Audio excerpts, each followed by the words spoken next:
নির্বাচনের আগে গণভোট কোনোদিনই মানবে না বিএনপি। সংবাদ সম্মেলনে নেতারা সুপারিশে অগোচরে পরিবর্তন জাতির সাথে প্রতারণা। রাজনৈতিক দলসমূহের দীর্ঘ ধারাবাহিক আলোচনা ছিল অর্থহীন, অর্থ ও সময়ের অপচয়, প্রহসনমূলক এবং জাতির সঙ্গে প্রতারণা। ফেব্রুয়ারিতেই নির্বাচন চায় জামায়াত, তবে আগে হতে হবে গণভোট। কালকের মধ্যেই সংস্কার আদেশ জারির দাবি। ইসিতে 8 দলের স্মারকলিপি। গণজীবনে আপনি আদেশ জারির ব্যবস্থা গ্রহণ করবেন, আর যদি আজকে না হয় কোনোভাবেই আগামীকাল আদেশ জারির ক্ষেত্রে আর দেরি করার কোনো সুযোগ নাই। গণভোট কবে হবে সিদ্ধান্ত নেবেন ডক্টর ইউনূস। ব্রিফিংয়ে আসিফ নজরুল। দলীয় এজেন্ডা সরকারকে দিয়ে বাস্তবায়ন চাইছে দলগুলো। কারো দাবিতে শাপলাকুলি প্রতীকের তালিকায় যুক্ত হয়নি বললেন ইসি সচিব। এনসিপি বলছে শাপলা ছাড়া নির্বাচনে অংশ নেবে না।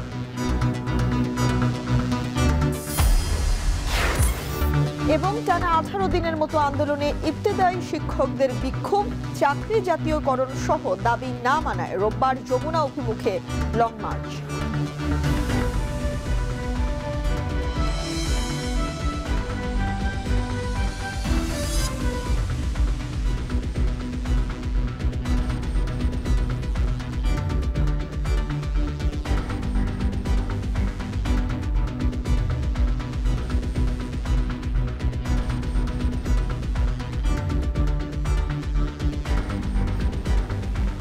স্বাগত। এখন সন্ধ্যায় পুরো আয়োজনের সঙ্গে আছি আমরা দুজন, আমি আরিফুল ইসলাম সাহাব এবং আমি তানজিলা খানমে। নির্বাচনের আগে গণভোট হলে কোনোভাবেই মানবে না বিএনপি, সাফ জানালেন দলের মহাসচিব মির্জা ফখরুল ইসলাম আলমগীর। দুপুরের সংবাদ সম্মেলনে তিনি আরও বলেন, ঐকমত্য হওয়া দফায় অগোচরে পরিবর্তন করে জাতির সাথে প্রতারণা করছে ঐকমত্য কমিশন।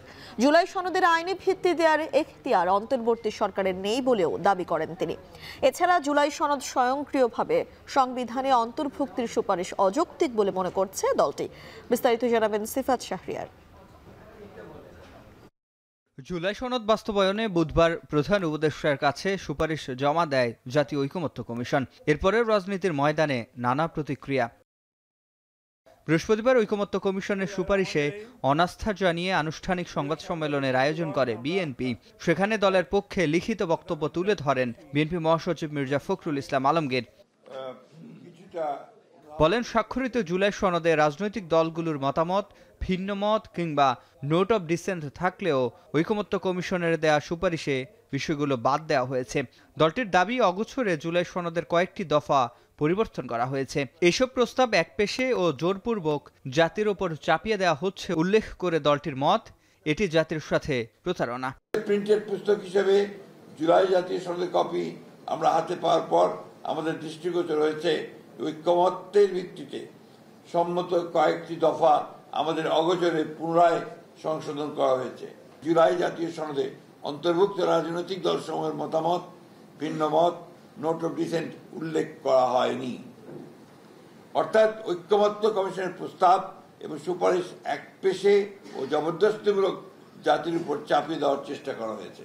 জাতীয় ঐকমত্য কমিশনের সাথে রাজনৈতিক দলসমূহের দীর্ঘ ধারাবাহিক আলোচনা ছিল অর্থহীন, অর্থ ও সময়ের অপচয়, প্রহসনমূলক এবং জাতির সঙ্গে প্রতারণা।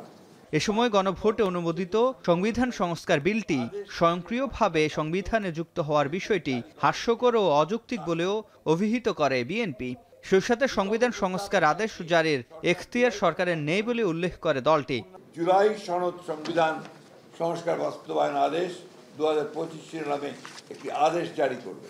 সরকারের এরকম আদেশ জারি করার এখতিয়ার নাই। 270 পঞ্জিকা দিবসের মধ্যে যদি সংস্কার সম্পন্ন করতে ব্যর্থ হয়, তাহলে গণভোটে অনুমোদিত সংবিধান সংস্কার বিলটি স্বয়ংক্রিয়ভাবে সংবিধানে অন্তর্ভুক্ত হবে, যা সম্পূর্ণ অযৌক্তিক, উদ্দেশ্য প্রণোদিত ও হাস্যকর। এদিনও জাতীয় নির্বাচনের আগে গণভোট অযৌক্তিক ও অপ্রয়োজনীয় বলে পুনর্ব্যক্ত করে বিএনপি মহাসচিব। বলেন, নির্বাচনের দিন ছাড়া গণভোটের সিদ্ধান্ত কোনোদিনও মানবে না বিএনপি। নির্বাচনের পূর্বে গণভোট অনুষ্ঠান অপ্রয়োজনীয়, অযৌক্তিক এবং অবিবেচনা প্রসূত। আমরা বলেছি যে আমরা নির্বাচনের দিন গণভোটটা আমরা একমত হয়েছি, জাতির স্বার্থকে স্বার্থে, এর বাইরে আমরা কোনোদিনই একমত হব না। দলের স্থায়ী কমিটির সদস্য সালাউদ্দিন আহমেদ বলেন, সংবিধান সংস্কার পরিষদ গঠনের বিষয়টি আলোচনা ছাড়াই সুপারিশে আনা হয়েছে। স্থায়ী কমিটির অন্য সদস্যরাও বলেন, সমস্যা নয় সমাধানের উদ্দেশ্যে তাদের এই অনাস্থা। সংবিধান সংস্কার পরিষদ নামে কোনো বডি সংগঠন করতে হয় বা সেটার অনুমোদন নিতে হয়, সেটা অবশ্যই জাতীয় সংসদের মধ্যেই সিদ্ধান্ত নিতে হবে। তা এখন এই সমস্ত আলোচনা তো আমাদের সাথে হয়নি।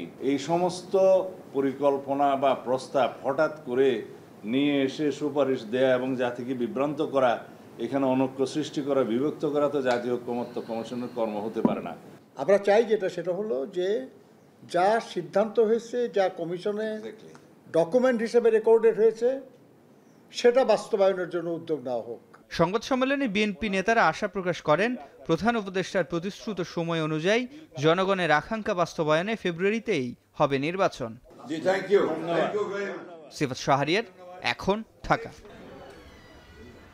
সময়ক্ষেপণ না করে শুক্রবারের মধ্যে প্রধান উপদেষ্টাকে জুলাই সনদ বাস্তবায়নে আদেশ জারির দাবি জানিয়েছেন জামায়াতের নায়েবে আমির ডাক্তার সৈয়দ আব্দুল্লাহ মোহাম্মদ তাহের।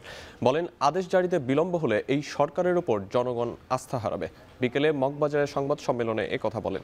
এর আগে গণভোট সহ 5 দাবি বাস্তবায়নে সিইসির কাছে স্মারকলিপি দেয় জামায়াত সহ সমমনা 8 দল। 3 নভেম্বরের মধ্যে দাবি না মানলে ফের আন্দোলনের হুঁশিয়ারি তাদের। বিস্তারিত ওমর ফারুকের প্রতিবেদনে।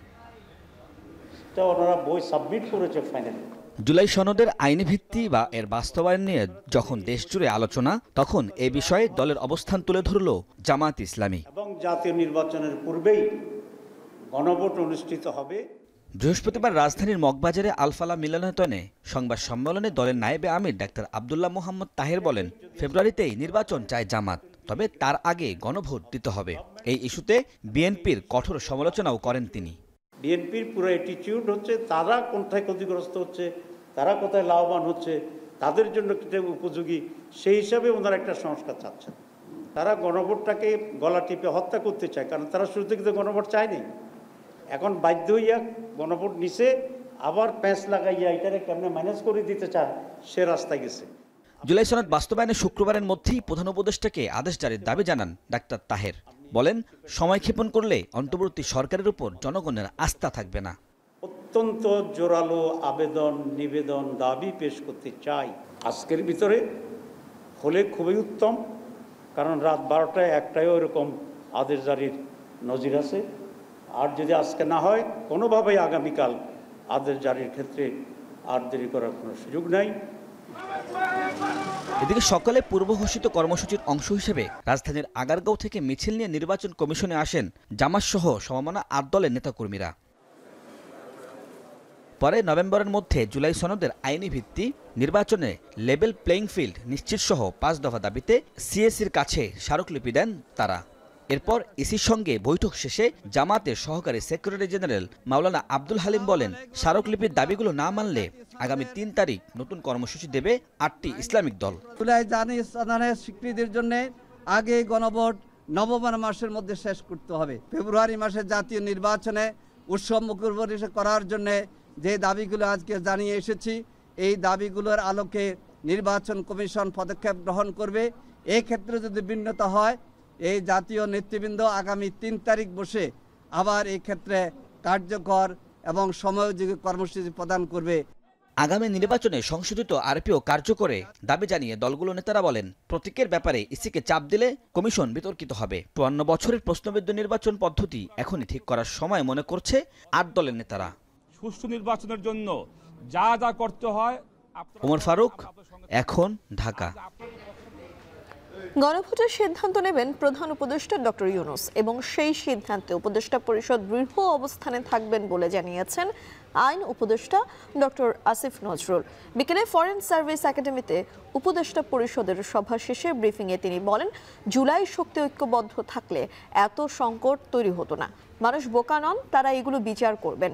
যে যাই বলুক, ফেব্রুয়ারির প্রথমার্ধেই নির্বাচন করা হবে। এ বিষয়ে সরকার বদ্ধপরিকর বলে জানান উপদেষ্টা। বিস্তারিত জানাবেন আজহার লিমন। গণভোটের আগেই এক ধরনের হেনা ভোট চলছে সামাজিক মাধ্যমে। গণভোট এখন না জাতীয় নির্বাচনের দিনে জুলাই সনদ বাস্তবায়ন আদেশের পক্ষে না বিপক্ষে এমন সব আলোচনায় ভেসে বেড়াচ্ছে ফেসবুকে, ইনস্টাগ্রামে।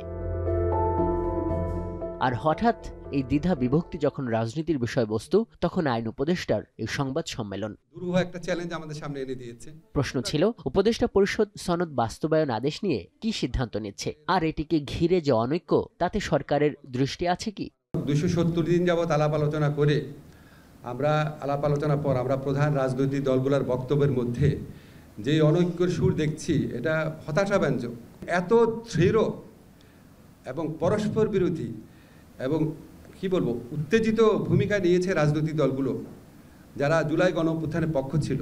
তা আপনারা যদি এরকম একটা ভূমিকা নেন, তাহলে সরকার কি করবে? আমরা ঠিক বুঝতে পারছি না যে এতদিন আলোচনার পর যদি আপনাদের ঐক্যমত না আসে, তো এখন আমরা আসলে কিভাবে কি করবো, এটা নিয়ে সত্যি আমাদেরকে একটু চিন্তা করতে হচ্ছে। আইন উপদেষ্টা নিশ্চিত করেন, ফেব্রুয়ারির প্রথম ভাগে নির্বাচন করতে সরকার বদ্ধপরিকর। তবে গণভোট নির্বাচনের দিনে না আগে এই সিদ্ধান্ত নেবেন সরকার প্রধান। একটা হচ্ছে আপনার জুলাই সনদ বাস্তবায়ন আদেশ, তারপর গণভোট, তারপরে 270 দিন মধ্যে না হলে স্বয়ংক্রিয়ভাবে আপনার সংবিধান সংশোধন হয়ে যাবে। তো এটা একটু এরকম কোনো নজির আছে কিনা বা এটা আদৌ সম্ভব কিনা, এটা আমরা দেখব।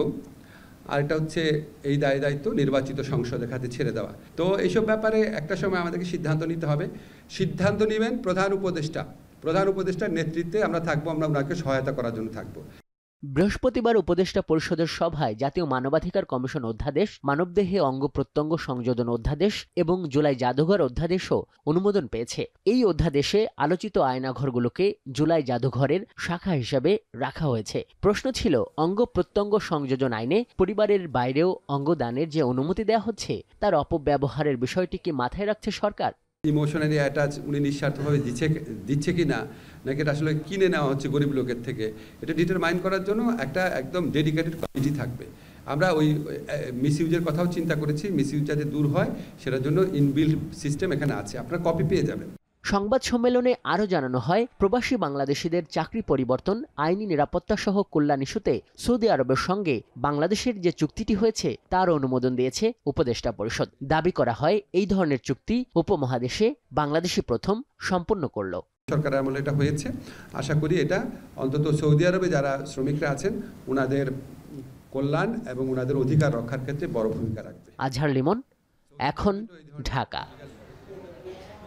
কারোর দাবির মুখে প্রতীক তালিকায় শাপলাকলি যুক্ত করা হয়নি বলে জানিয়েছেন ইসি সচিব। বলেন, বিরূপ মন্তব্যের বিবেচনায় প্রতীক তালিকা সংশোধন করা হয়েছে। নির্বাচনী প্রস্তুতি নিয়ে আন্তঃমন্ত্রণালয়ের বৈঠক করেন কমিশনাররা। বৈঠকে স্ব মন্ত্রণালয়ের সাশ্রয়ী বাজেট চেয়েছে ইসি। এছাড়াও নতুন দলের নিবন্ধনের বিষয়ে আগামী সপ্তাহে সিদ্ধান্ত জানানো হবে। এর আগে ইসি প্রজ্ঞাপন জারি করে প্রতীক তালিকায় শাপলাকলি যুক্ত করে। আরও জানাচ্ছেন মিয়া আমিরুল। শাপলা, লাল শাপলা, সাদা শাপলা, এই তিনটি প্রতীকের মধ্যেই যে কোনো একটি পেতে দীর্ঘদিন ধরে অনড় অবস্থানে এনসিপি।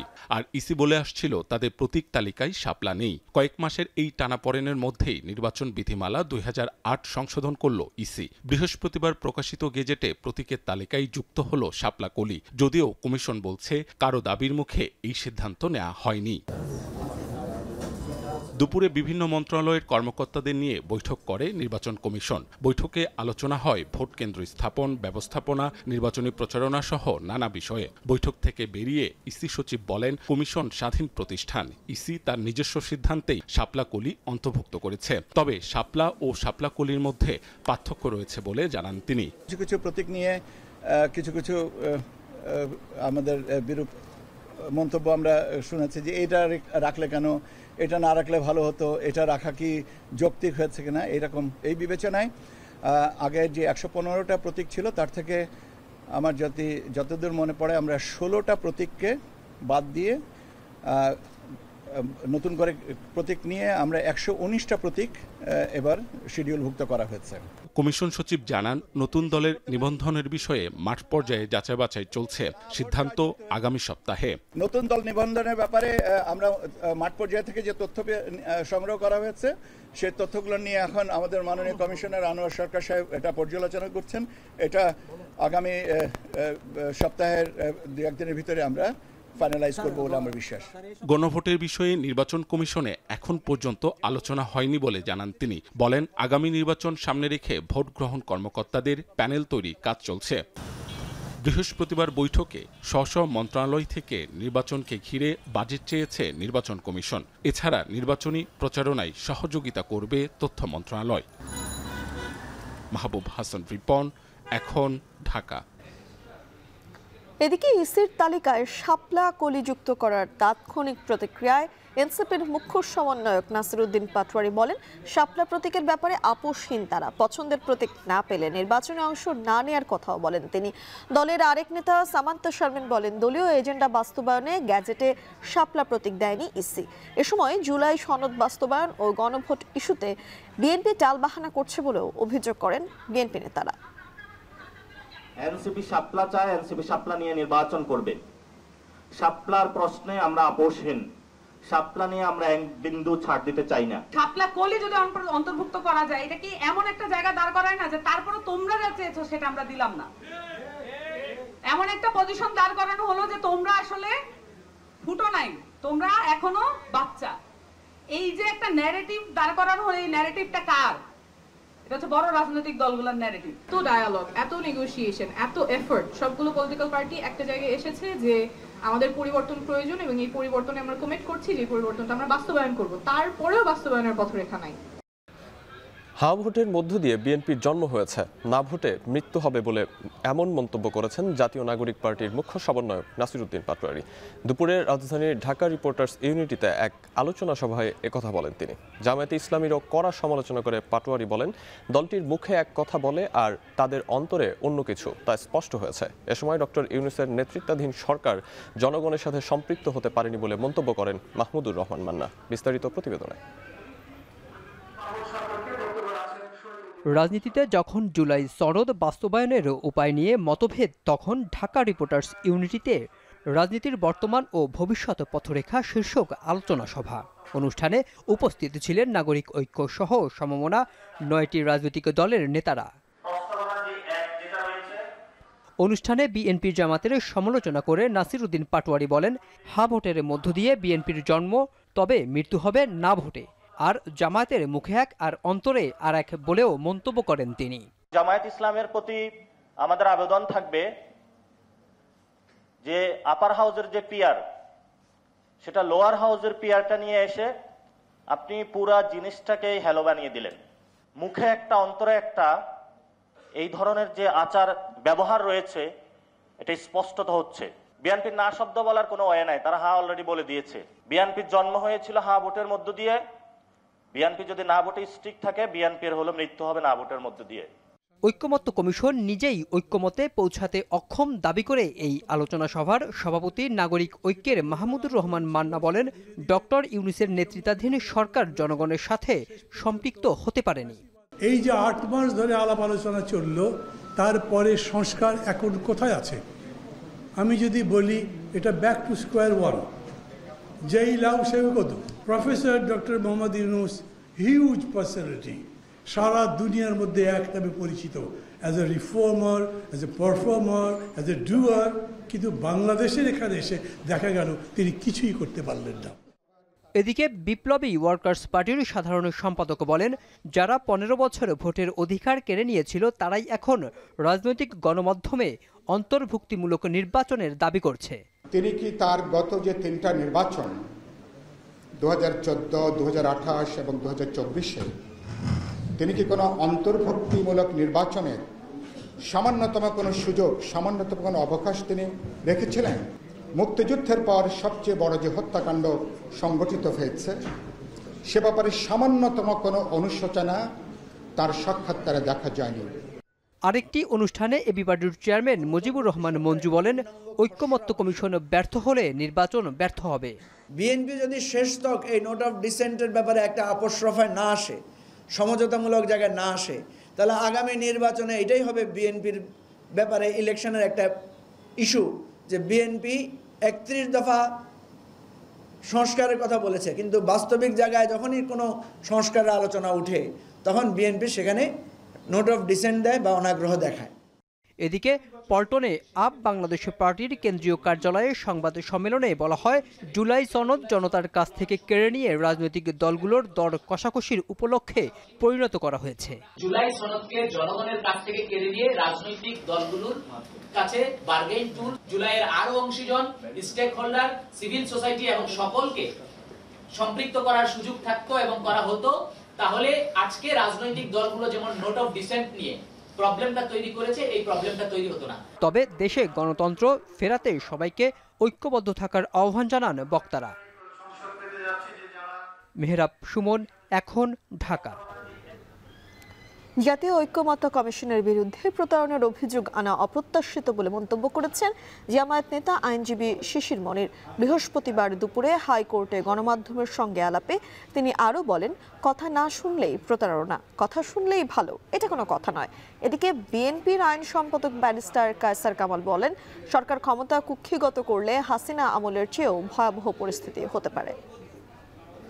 ঐকমত্য কমিশনকে ব্লেম করার যে পদক্ষেপ নেওয়া হচ্ছে, আমি মনে করি এটা ঐকমত্য কমিশন যে কষ্ট করে পরিশ্রম করে এত সময় নিয়ে একটি ডকুমেন্ট তৈরি করেছে, এটার প্রতি সম্পূর্ণ ডিসরেসপেক্ট শো করা হচ্ছে। এখন বলা হচ্ছে ঐকমত্য কমিশন নাকি প্রতারণা করেছে। কি প্রতারণা করলো? আমরা পার্টিসিপেট করেছি, সেখানে যা আলোচনা হয়েছে এই ব্যাপারেই তো সিদ্ধান্ত নিয়েছে। এখন প্রশ্ন হলো, আমি মতদ্বৈততা করেছি একটা বিষয়ে, আমার মতদ্বৈততা ঐকমত্য কমিশন শুনে নাই, নাও তো শুনতে পারে। ঐকমত্য কমিশন আমার মতদ্বৈততা পুরোপুরি শুনবে কেন? জামায়াত ইসলামী এখানে মতদ্বৈততা করেও ডিসেন্টিং নোট দিয়েছে। কোথায়? আমাদের ডিসেন্টিং নোট তো ঐকমত্য কমিশন শুনে নাই। তাই বলে তো আমরা ঐকমত্য কমিশনকে এটা বলছি না যে তারা প্রতারণা করছে। হাসিনা ভোট নিয়ে প্রতারিত করেছে মানুষকে, এখন ইউনূস সরকার জুলাই সনদ নিয়ে প্রতারিত করছে। বর্তমান সরকার শেখ হাসিনার বিদায়কে স্মরণে রেখে পরবর্তী কার্যক্রম গ্রহণ করবেন, সেটাই জাতি প্রত্যাশা করছে। জাতীয়করণের গেজেট প্রকাশ না করায় রোববার প্রেস ক্লাব থেকে যমুনা অভিমুখে লং মার্চের ঘোষণা দিয়েছেন ইবতেদারি মাদ্রাসার শিক্ষকরা। প্রেস ক্লাবের সামনে আমরণ অবস্থান কর্মসূচি নিয়ে থাকা আন্দোলনকারী শিক্ষকরা জানান, জাতীয়করণের ঘোষণা বাস্তবায়ন না হলে বোর্ড পরীক্ষার রেজিস্ট্রেশন সহ কোনো কার্যক্রমে অংশ নেবেন না তারা। এর আগে বুধবার সচিবালয় অভিমুখে অবস্থানকালে সাউন্ড গ্রেনেড ও জল কামান ব্যবহার করে তাদের বাধা দেয় পুলিশ। তবুও আন্দোলন আরও তীব্রতর হয়। আহতদের চিকিৎসা ও সংশ্লিষ্ট পুলিশ সদস্যদের বিরুদ্ধে ব্যবস্থা নেওয়ার দাবি থাকে তাদের ভাষণে। শিক্ষকরা হুঁশিয়ারি দিয়ে বলেন, গেজেট প্রকাশ না হলে লং মার্চের পর আমরণ অনশন সহ কঠোর কর্মসূচিতে ঘোষিত হবে। 18 দিন যাবৎ প্রেস ক্লাবের সামনে অবস্থান করতেছে, ধুলাবালির ভিতরে অনাহারে অধ্যহারে আছে। টাকার পরে দেখার পরেও সরকার কোনো ব্যবস্থা নিচ্ছে না। আমাদের নেতৃবৃন্দ, কেন্দ্রীয় নেতৃবৃন্দ আগামী রবিবার লং মার্চ যমুনা কর্মসূচি দিয়েছে। চট্টগ্রামের রাউজানে বসতঘরে অভিযান চালিয়ে বিপুল অস্ত্র ও গোলাবারুদ উদ্ধার করেছে র্যাব। এ সময় আটক করা হয় 2 জনকে। টানা কয়েক ঘন্টা চলে ডগ স্কোয়াডের তল্লাশি। র্যাব জানায়, এসব অস্ত্র নানা অপরাধমূলক কাজে ব্যবহার হচ্ছিল। এছাড়া রাউজানে এমন অনেক অস্ত্রের মজুদ রয়েছে বলেও জানায় র্যাব। হোসেন জিয়াদের প্রতিবেদন। খুনোখুনি আর আতঙ্কের জনপদ এখন চট্টগ্রামের রাউজান। গত 1 বছরে এখানে 17 খুনের 12 জনই বিএনপি ও যুব দলের। এখানে 2 গ্রুপের সংঘর্ষ আর হামলা যেন নিত্যদিনের ঘটনা। তাই নির্বাচনের আগে এলাকায় কঠোর অভিযান শুরু করেছে আইনশৃঙ্খলা বাহিনী। নোয়াপাড়া অনেকটা বাংলোর মতো কামাল উদ্দিনের এ বাড়িতে বুধবার রাত থেকে শুরু হওয়া অভিযানে মিলে দেশীয় 9টি আগ্নেয়াস্ত্র, রামদা ও চাপাতি। টানা কয়েক ঘন্টা চলে ডগ স্কোয়াডের তল্লাশি। নোয়াপাড়ার একটি বাড়িতেই অভিযান চালিয়ে এ বিপুল পরিমাণ অস্ত্রের সন্ধান পায় র্যাব। আমরা যদি একটু অস্ত্রগুলোর দিকে দেখি, একটি ভয়ঙ্কর ছুরি এই দেখা যাচ্ছে, যেটি দিয়ে অনায়াসে আসলে কাউকে হত্যা করা সম্ভব। এরপর অস্ত্রগুলোর যদি দেখি, শর্ট গান, এরপর রয়েছে পাইপ গানের মতো অস্ত্র, এবং এই ধরনের অস্ত্রগুলো দিয়ে সাম্প্রতিক যে খুনোখুনির ঘটনা রাউজান কেন্দ্রিক, সেই খুনোখুনির ঘটনা ঘটতে পারে বলে র্যাবের পক্ষ থেকে আশঙ্কা করা হচ্ছে। যদিও যে আসামি ধরা পড়েছে তিনি এখনও স্বীকার করেননি বিষয়টি। সবচেয়ে বড় কথা, এই ধরনের অস্ত্রগুলো আসলে এই জনপদে বিস্তৃতি লাভ করেছে, এবং র্যাব বলছে যে এখানে পাহাড় এবং সমতলের মিশ্রণ হওয়ায় এখানে অস্ত্রের মজুদ যেমন রয়েছে, তেমনি আসামি ধরাও বেশ দুষ্কর। অভিযানে আটক করা হয় কামাল উদ্দিন ও সোহেল নামে 2 জনকে। রাউজানে এমন অনেক অস্ত্রের মজুদ আছে বলে জানায় র্যাব। রাউজানের নোয়াপাড়া এলাকায় জনৈক কামাল নামক একজন ব্যক্তির বাড়িতে অভিযান পরিচালনা করি এবং এখানে এখন পর্যন্ত আমরা 9টি আগ্নেয়াস্ত্র পেয়েছি, দেশীয় আগ্নেয়াস্ত্র, এবং বিপুল পরিমাণ রামদা, চাপাতি এবং মারামারি করার যে সমস্ত সরঞ্জামাদি রয়েছে এই ধরনের জিনিসপত্র পেয়েছি আমরা। তো আমরা আসামি কামালকে গ্রেপ্তার করেছি এবং তার চাচাতো ভাই সোহেল সাথে ছিল, এই 2 জনকে আমরা গ্রেপ্তার করেছি। অন্যান্য বাড়িতে আছে কিনা আমাদের গোয়েন্দা কার্যক্রম চলমান রয়েছে, তবে একটা এলাকায় 17-18টা মার্ডার হওয়া এটা অবশ্যই অনেক বড় একটা সংখ্যা এবং যে কারণে এই এলাকাটার দিকে আমরা একটু কড়া নজরদারি রাখছি।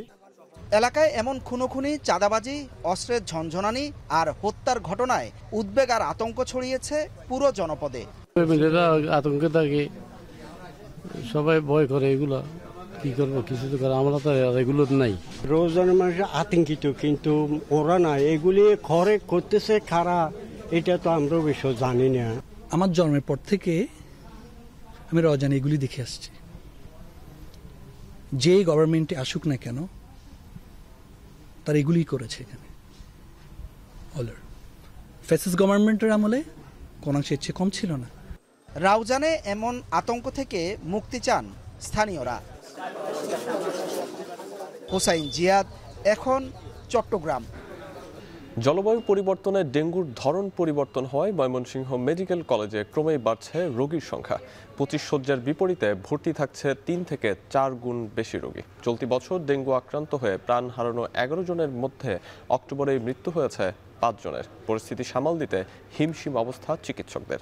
এদিকে সিটি কর্পোরেশন এলাকার নির্মাণাধীন ভবনে জমে থাকা পানি ও ড্রেনে মিলেছে এডিসের লার্ভা। ইমতিয়াজ আহমেদের প্রতিবেদন, ছবি তুলেছেন জাহাঙ্গীর আকন্দ।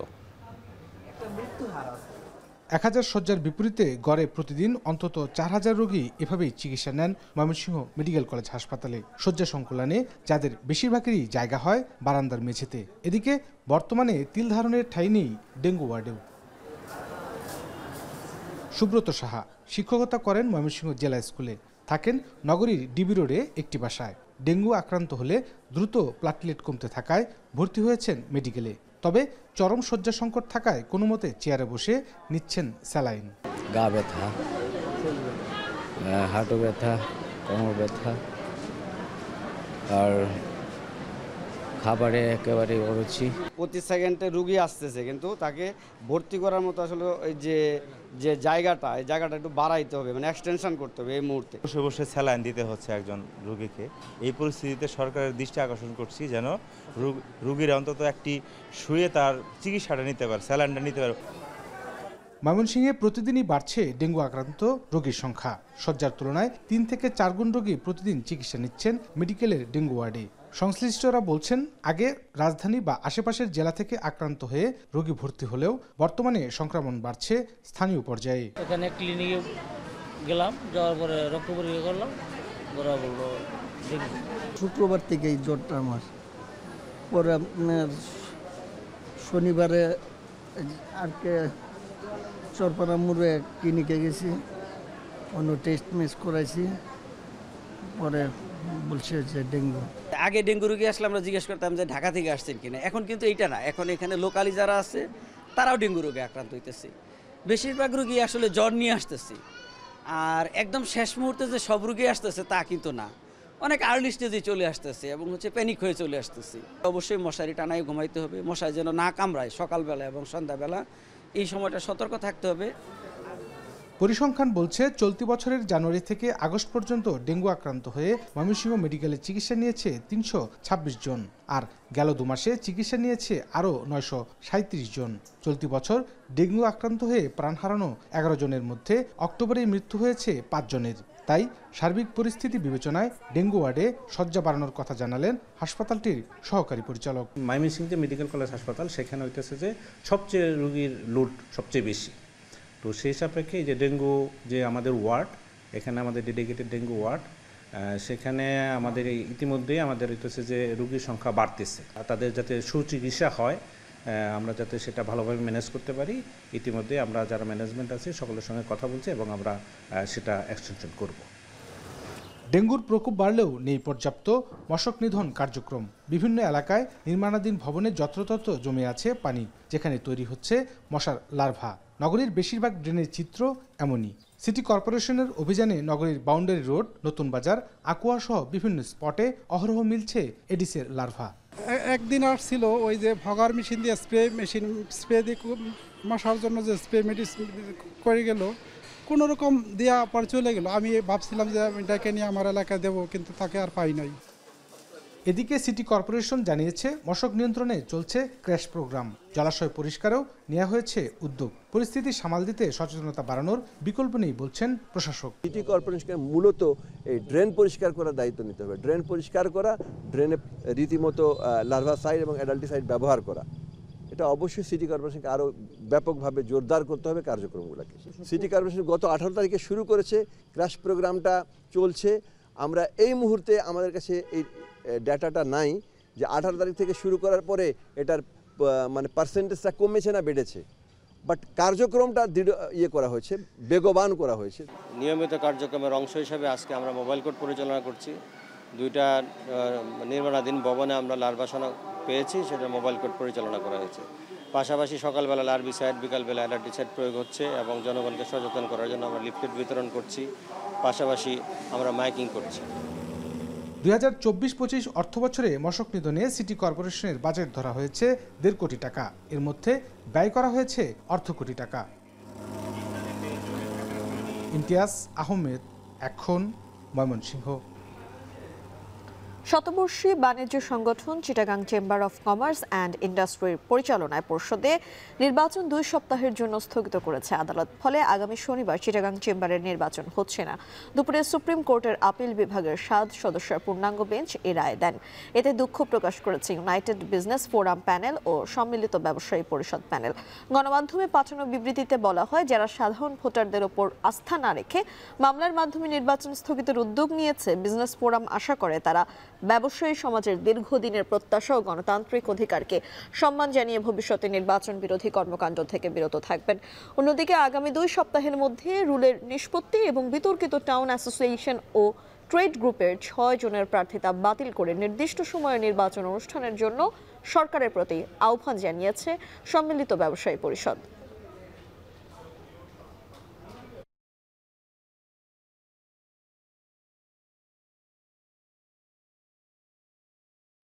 বাণিজ্য চুক্তি নিয়ে কোনো ঘোষণা ছাড়াই শেষ হলো ট্রাম্প শি জিনপিং বহুল প্রতীক্ষিত বৈঠক। দক্ষিণ কোরিয়ার বুসানে অনুষ্ঠিত দ্বিপক্ষীয় বৈঠক নিয়ে কোনো যৌথ সংবাদ সম্মেলন না হলেও চীন থেকে বিরল খনিজ আমদানিতে 1 বছরের চুক্তিতে পৌঁছেছে ওয়াশিংটন, বেইজিং। বৃহস্পতিবার স্থানীয় সময় সকালে বুসানের ঘামি বিমানবন্দরে পৌঁছান 2 নেতা। সময় স্বল্পতায় বিমানবন্দরে বহুল প্রতীক্ষিত এ দ্বিপক্ষীয় বৈঠক সারেন তারা। বৈঠকে ট্রাম্পের সঙ্গে উপস্থিত ছিলেন মার্কিন ভাইস প্রেসিডেন্ট মার্কো রুবিও এবং treasury secretary Scott Bessent. Xi জিনপিংয়ের পাশে ছিলেন চীনা পররাষ্ট্রমন্ত্রী ওয়াং হি সহ কয়েকজন। প্রায় 40 মিনিটের বৈঠকে দুদেশ বেশ কয়েকটি বাণিজ্যিক ইস্যুতে ইতিবাচক সিদ্ধান্ত নেয় বলে জানান মার্কিন প্রেসিডেন্ট, যার মধ্যে উল্লেখযোগ্য বেইজিংয়ের সঙ্গে বিরল খনিজ নিয়ে 1 বছরের চুক্তি অনুযায়ী আগামী 1 বছরের জন্য যুক্তরাষ্ট্রে বিরল খনিজ রপ্তানি করবে চীন। সময়ের সঙ্গে এ চুক্তি নবায়ন হবে বলেও জানান তিনি।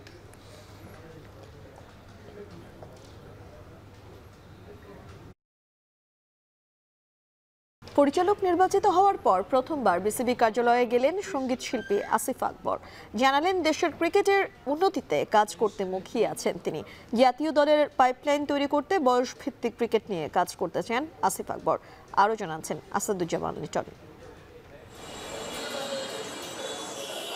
ক্রিকেটের সাথে আসিফ আকবরের সম্পর্ক বয়সভিত্তিক পর্যায় থেকেই, তবে নানা কারণে আর ক্রিকেটার হওয়া হয়নি, হয়েছেন গায়ক। পেশা ভিন্ন হলেও মনের গহীনের ক্রিকেট প্রেমে মরিচা পড়েনি কখনো।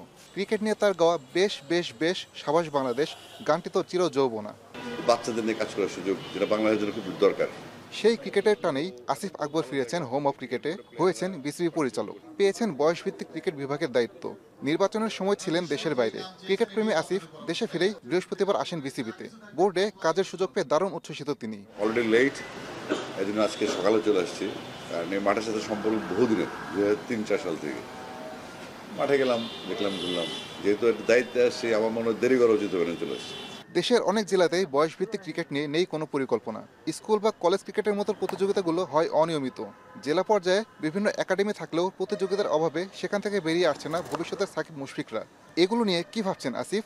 একাডেমি কাপ করার চিন্তা করছে, যেখানে কোনো বাধা থাকবে না, কোনো স্কুল অ্যাফিলিয়েশন থাকবে না, যারা ওপেনলি যেসব কোচেসরা ক্লিনিক চালায় বিভিন্ন ডিস্ট্রিক্টে, 8টা-10টা ক্লিনিক প্রত্যেক জেলায় আছে এবং তারা নিজেদের উদ্যোগে কাজটা করে।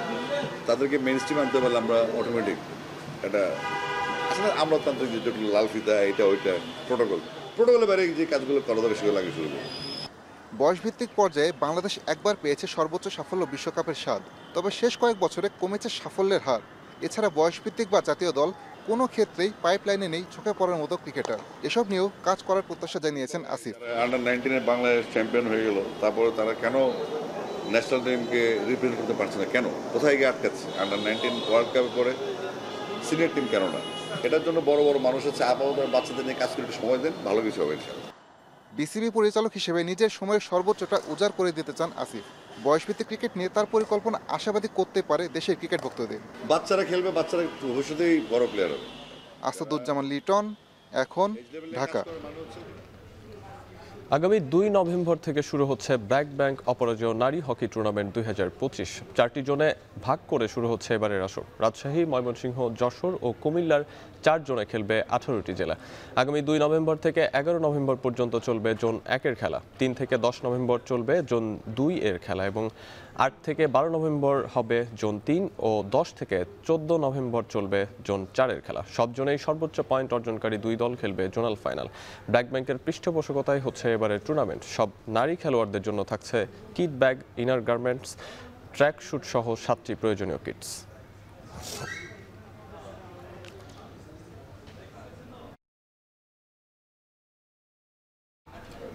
শেষ করছি এখন সন্ধ্যা। তার আগে শিরোনামগুলো জানাবো আরও একবার। নির্বাচনের আগে গণভোট কোনোদিনই মানবে না বিএনপি। সংবাদ সম্মেলনে নেতারা। সুপারিশে অগোচরে পরিবর্তন, জাতির সাথে প্রতারণা। রাজনৈতিক দর্শনের দীর্ঘ ধারাবাহিক আলোচনা ছিল অর্থহীন, অর্থ ও সময়ের অপচয়, প্রহসনমূলক এবং জাতির সঙ্গে প্রতারণা। ফেব্রুয়ারিতেই নির্বাচন চায় জামায়াত, তবে আগে হতে হবে গণভোট। কালকের মধ্যেই সংস্কার আদেশ জারির দাবি। ইসিতে 8 দলের স্মারকলিপি। গণজীবনে আপনি আদেশ জারির ব্যবস্থা গ্রহণ করবেন, আর যদি আজকে না হয় কোনোভাবেই আগামীকাল আদেশ জারির ক্ষেত্রে আর দেরি করার কোনো সুযোগ নাই।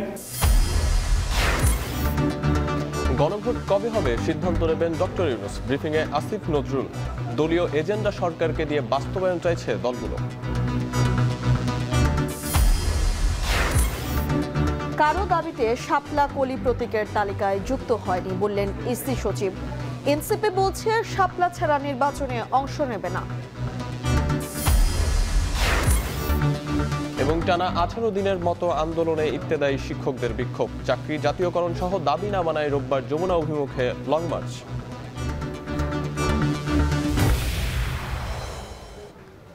শেষ করছি এখন সন্ধ্যা। এখন টেলিভিশন ওয়েবসাইটে দেখতে ভিজিট করুন এখন.tv। এছাড়াও ফেসবুকে দেখতে ভিজিট করুন facebook.com/tv.এখন এবং ইউটিউবে দেখতে ভিজিট করুন youtube.com/c/echontv।